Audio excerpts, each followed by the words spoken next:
Audiocharla lectura fácil de la tomografía axial computarizada de cráneo en el servicio de urgencias, Centro Ritmo Sinusal, pone a consideración la charla del Dr. Mauricio Alejandro Usme, urgentólogo de la Universidad de Antioquia, instructor de Centro Ritmo Sinusal.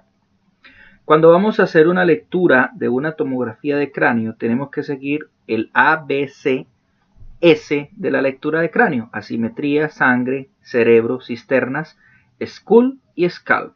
Es supremamente importante seguir este orden. Cuando hacemos el ABBCS, hablamos de la simetría, la sangre, que tiene unas unidades Hounsfield entre más 50 y más 100, lo que tiene que ver con el parénquima, lo intra y extraparenquimatoso, los ventrículos, los surcos, el cerebro y las cisternas asociadas también a los huesos y al cuero cabelludo. Esta es la tabla de las unidades Hounsfield, supremamente importante tenerla en cuenta y mirar cómo la sangre tiene diferentes unidades, sea aguda, subaguda o crónica. Esta es la bibliografía que la pueden encontrar en internet y la pongo en consideración de todos ustedes. Vamos a mirar unas consideraciones básicas de anatomía radiológica importantes para todos. Aquí tenemos el seno esfenoidal, la médula oblongada, el cerebelo. En esta primera presentación, importante identificar estas estructuras que son muy importantes a la hora de la lectura tomográfica. Vamos a pasar a la siguiente, donde tenemos la fosa pituitaria, el puente, tenemos el ángulo pontocerebeloso, tenemos lo que llamamos pues la parte petrosa del temporal, el seno sigmoide, el pedúnculo cerebelar medial, tenemos la arteria basilar, la cisterna prepontina, el puente, el cuarto ventrículo, el cerebelo, el vermis cerebelar, que es esa parte que se ve como la número 14. Tenemos la fisura de Silvio, tenemos el pedúnculo cerebral, tenemos la cisterna interpeduncular, la cisterna ambient, que es como una sonrisita, y el puente. Y en esta parte, en este corte, vemos también el lóbulo temporal, el lóbulo occipital y el lóbulo frontal de color rojo. Tenemos importante el tercer ventrículo, la zona ambient, muy importante identificarla. Esta es la parte más importante. Aquí tenemos el tálamo, el núcleo lenticular, la cápsula externa, el corte de la ínsula, tenemos la cabeza del núcleo caudado, tenemos el cuerno frontal del ventrículo, de los ventrículos cerebrales. Básicamente, la idea de mirar estas imágenes es que tengamos esta video a la mano, o así como la bibliografía, para que cuando leamos una tomografía podamos ubicarnos anatómicamente y radiológicamente en la anatomía. Esta charla los invito a que la revisen varias veces para que se hagan una idea de lo que tienen que identificar.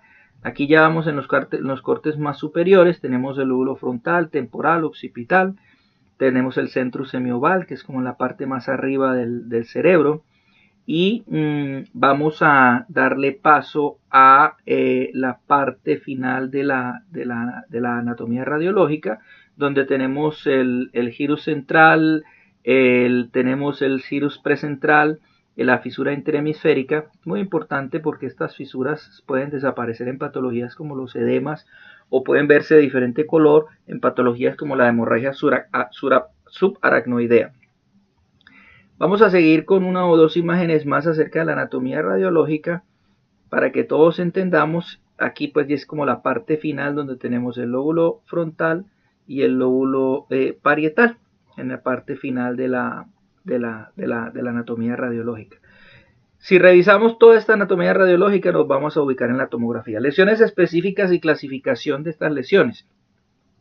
Tenemos lesiones que dependen del mecanismo del trauma. Tenemos lesiones primarias y secundarias, y dentro de las lesiones primarias tenemos lesiones intraxiales y extraxiales. Las lesiones primarias son aquellas que se generan directamente por el mecanismo del trauma, es decir, son asociadas de manera directa con el mecanismo del trauma, de manera inicial. Una fractura de cráneo, una hemorragia. Aquí tenemos la fractura de cráneo, las lesiones extraxiales, que son el hematoma subdural agudo, subagudo, crónico, el hematoma epidural y la hemorragia subaracnoidea traumática.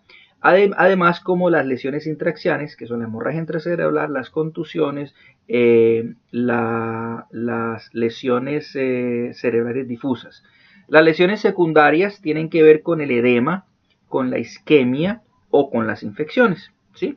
Que las podemos ver en las tomografías, así como zonas de hipodensas o zonas que aparecen con diferente color. El edema, la inflamación y la hipoxia son las lesiones secundarias. Vamos a determinar con esta charla lo que tiene que ver con la parte de las fracturas de cráneo. ¿Por qué las fracturas de cráneo? Porque el primer sitio de contacto con una estructura en el trauma de cráneo es el cuero cabelludo y el cráneo. Esa es la parte que primero se toca en cualquier trauma. Entonces la fractura de cráneo, de los huesos de cráneo pueden ser lineales, pueden ser deprimidas, pueden ser en la base del cráneo, pueden ser conminutas, pueden tener combinaciones de todas ellas. Es así como tenemos que estar preparados en este caso, que vemos en la parte izquierda de la pantalla una fractura compleja de la bóveda craneana, donde tenemos varias líneas de fractura lineales, y en la parte derecha vemos una fractura conminuta de los huesos del temporal.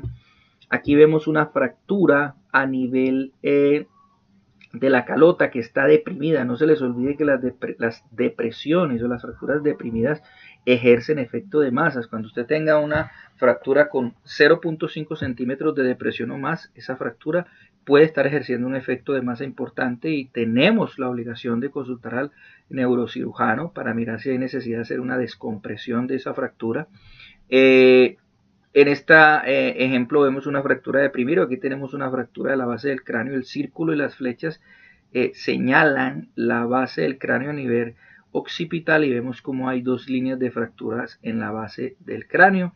Todas esas fracturas son fracturas de alta energía. Tenemos las lesiones extraaxiales, el hematoma subdural agudo menor de 7 días, subagudo de 8 a 14 días y crónico mayor a 15 días. ¿Por qué es importante entender esto? Porque cambian los patrones radiológicos. El hematoma subdural agudo o menor de 7 días es una lesión hiperdensa. El subagudo es isodensa, es decir, puede incluso no verse. Y el crónico es hipodenso, es una lesión que aparece como si fuera líquido. Es supremamente importante. El hematoma subdural se presenta un sangrado entre la dura madre y la aracnoides. Se debe a las rupturas de las venas puente que están entre la corteza y los senos venosos durales. Puede tener presentación tardía hasta 3 meses, pacientes ancianos con caídas, con cambios del comportamiento inexplicados.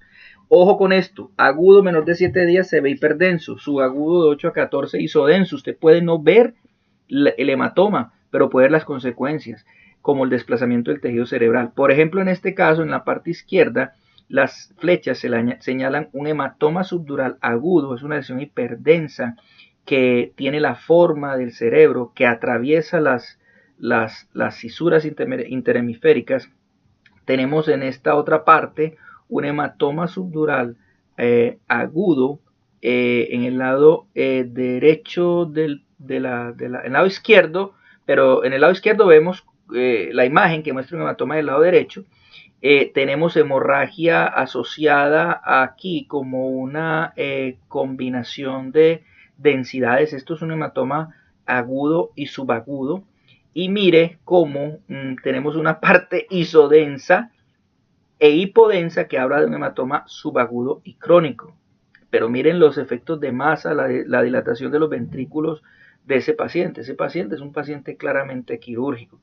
Muy importante recordar eso. El hematoma epidural. El hematoma epidural es una lesión que se genera por la ruptura de la arteria o generalmente es un sangrado de tipo arterial a nivel de los huesos de la calota, del diploide. Entonces genera un sangrado por laceración de la arteria meningia media adyacente a la tabla ósea. Ojo con estos. El síndrome de despierta y muere. Es el paciente que tiene un trauma de cráneo, se levanta como si nada y amanece muerto. O usted lo manda sin observación para la casa y el paciente se le muere. ¿Por qué? Todo paciente con trauma de cráneo que tenga una inconsciencia presunta, no presenciada o presenciada, tiene un hematoma epidural hasta que usted demuestre que no. Mire, por ejemplo, esta lesión, que es una lesión biconvexa que tiene esta forma y que tiene una característica, y es que no atraviesa las cisuras. tiene una limitación, o sea, tiene un comienzo y un fin, no sigue la forma del cerebro, sino que es una forma como abombada. Aquí vemos claramente los hematomas que ejercen efectos de masa. Se considera que un hematoma de estos que tenga 30 milímetros o centímetros cúbicos o más es quirúrgico, o cualquiera que se vuelva sintomático, o cualquiera que ponga desplazamiento de la línea media. Aquí tenemos una combinación de imágenes, tenemos un hematoma epidural a nivel del temporal y tenemos contusiones hemorrágicas asociadas a un trauma de alta energía. La hemorragia subaracnoidea traumática es supremamente importante. No se les olvide que en condiciones normales las tomografías pueden no ver hasta el 10% de las hemorragias subaracnoideas agudas, ¿sí? Entonces hay que sospecharlas. La TAC es simple, nunca se pide un TAC contrastado. Para estos casos, la sensibilidad del 92% en las primeras 24 horas, del 80% en las 72, menos del 50% en la primera semana, y puede haber unos falsos negativos hasta el 10%. Mire aquí a nivel de la fisura silviana y el corte de la ínsula una coloración blanquecina. Eso es una hemorragia subaracnoidea que puede ser traumática o espontánea. En la otra imagen vemos la coloración anormal en lo que tiene que ver con la fisura de Silvio, en lo que tiene que ver con esa parte anatómica. Aquí hacemos un recuerdo pues, de todo lo que es la parte anatómica que estamos viendo y vamos a volver a mostrar la imagen para que usted vea la localización. Eso es anormal. Aquí tenemos una hemorragia subaracnoidea con una coloración hiperdensa de la sangre y es completamente anormal. Tenemos que sospecharla, tenemos que verla, tenemos que identificarla. Vamos a seguir viendo imágenes y ejemplos acerca de todas estas hemorragias subaracnoideas. Aquí otro nuevo recorderis de la anatomía radiológica para que entendamos la siguiente imagen acerca de una hemorragia. Mire toda esta coloración blanquecina localizada en esa área específica. Una hemorragia subaracnoidea visto predominantemente dentro del hemisferio cerebral derecho, ¿sí? Que hace resaltar el tejido cerebral. Aquí tenemos una hemorragia subaracnoidea en el lado izquierdo con una clasificación de Fisher 4. Mire que es una imagen, haga de cuenta que usted está viendo un ave con las alas abiertas, ¿sí? ¿Sí ve que parece como un ave con las alas abiertas y las dos patas? Esa es una hemorragia subaracnoidea localizada a ese nivel y tenemos que aprenderla a ver. Hay varias clasificaciones, pero básicamente con que usted defina que es una hemorragia aracnoidea y usted pida la valoración de los cirujanos es supremamente importante.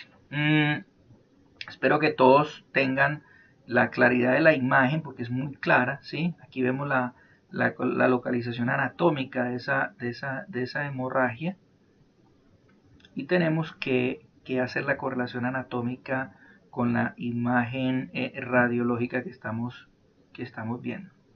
Aquí tenemos una hemorragia subaracnoidea generada en la tomografía simple, inicialmente que es la de la izquierda, después hicimos una contrastada y se ve como hay un aneurisma de la arteria cerebral media que se reventó. Aquí tenemos la localización con número 2 de la arteria cerebral media. Si usted mira la imagen nuevamente, se corresponde exactamente con la zona donde se ve la dilatación de la arteria, el aneurisma y la hemorragia. Y es una hemorragia subaracnoidea Fisher 4. Ahí vemos la imagen como un ave con las alas y las patas, se ve claramente. Entonces usted cuando vea esa imagen sabe que está ante una hemorragia subaracnoidea. Si es traumática, pues lógicamente ya se sabe el mecanismo, y si es un paciente que no tiene trauma, pues seguramente sea un aneurisma o una malformación que tuvo una ruptura. La clasificación, espero que hacer un video donde hablemos ya específicamente de la clasificación de estas hemorragias y su manejo, pero por ahora vamos a limitarnos a la parte radiológica. Seguimos mostrando imágenes acerca de todas estas